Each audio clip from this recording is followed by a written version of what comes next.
गुरु नानक देव जी से लेकर के गुरु गोविंद सिंह जी तक सिखों की गौरवशाली परंपरा राष्ट्र धर्म अध्यात्म धर्म के पर आधारित रही है और देश की एकता अखंडता संप्रदाय के लिए और सनातन धर्म की रक्षा के लिए हमारे सभी सिख गुरुओं ने अपना सर्वस्व बलिदान दिया है, आहुत किया, सर्वांश दानी।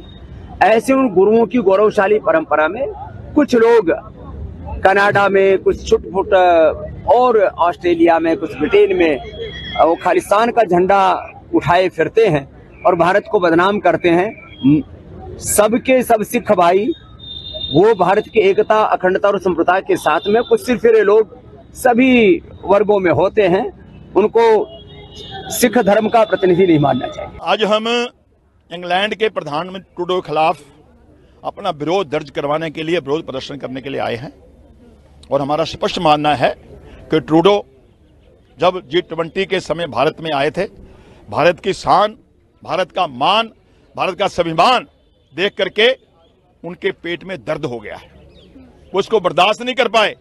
हमारे प्रधानमंत्री महोदय ने स्पेशल उनसे कहा था कि खालिस्तानियों का संरक्षण देना आप बंद कर दो, मगर उन्होंने इस बात के ऊपर गौर नहीं दिया। उल्टा वहां जाकर के खुल करके खालिस्तानियों के सपोर्ट में बात कर रहे हैं और जो हमारे वहां हिंदू रह रहे हैं उनको भी धमकाया जा रहा है, हमारे राजनीतिकों के साथ उल्ट सुल्ट सलूक किया जा रहा है। इसी के लिए आज हम यहाँ पर आए हैं। हमें मालूम है कि 20-25 सांसद हैं खालिस्तानी समर्थकों के, जिनकी सपोर्ट में उनकी सरकार टिकी हुई है, इसी कारण से वो खालिस्तानियों के दबाव में है। तो मैं इसके लिए कहना चाहता हूं, भाई अगर आपको इतना ही खालिस्तानियों से प्रेम है तो आप तो वर्ल्ड की बहुत बड़े भाग है भूमि का, उसका देश है ये, तो आप अपने खालिस्तान बना दो ना इंग्लैंड में, किसी को क्या दिक्कत है? अगर आप वहां पर खालिस्तान बनाते हो अपने कनाडा में, तो हमारा यूनाइटेड हिंदू फ्रंट भी खालिस्तान को समर्थन दे देगा, क्योंकि रोज रोज का चक्कर चला रखा है खालिस्तान का, वो आपने चला रखा है, कनाडा ने चला रखा है। आप फाइनेंस भी करते हो, उनकी मदद भी करते हो, उनको संरक्षण भी देते हो, बड़ा प्रेम है आपका खालिस्तानियों के साथ। तो हमारा स्पष्ट कहना है कि खालिस्तान इतना प्रेम है भाई, तो कनाडा में खालिस्तान बना दो, रोज रोज का झगड़ा भी खत्म हो जाएगा और हमारे देश में भी शांति हो जाएगी। तुम्हारा भी खुला समर्थन जो अभी तक दे रहे हो तुम, दुनिया का पता लग जाएगा कि ट्रूडो खालिस्तानियों का सबसे बड़ा समर्थक है। आप ऐसा नहीं करोगे तो देश की 143 करोड़ जनता इस बात को बर्दाश्त करने को तैयार नहीं है। लाखों हमारे बच्चे वहां जाकर के पढ़ रहे हैं, लाखों हमारे लोग वहां पर खेती करते हैं और काम करते हैं। अगर भारत सरकार ने, भारत के लोगों ने ये तय कर लिया कि कोई भी भारतीय कनाडा नहीं जाएगा तो हमारी आर्थिक स्थिति डावाडोल हो जाएगी, रोटियों को लाले पड़ जाएंगे। इसलिए आज हम चेतावनी दे रहे हैं और ज्ञापन दे रहे हैं, इस बात के ऊपर गौर किया जाए। भारत के स्वाभिमान के साथ भारत का कोई भी नागरिक आज इस तरह की बदसलूकी बर्दाश्त करने को तैयार नहीं है और खालिस्तानी जितने आतंकवादी हैं वो हमारे हवाले करो, ये हमारी मांग है।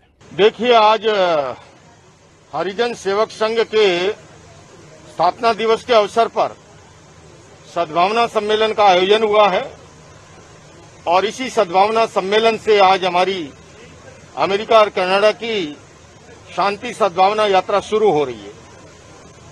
मैंने इस मंच से निवेदन किया कि भारत जिस तरह से तेजी से विकास कर रहा है, कुछ ऐसी ताकतें विदेशी जो इस बढ़ते हुए विकास को नहीं देखना चाहती है, वो सक्रिय हुई है।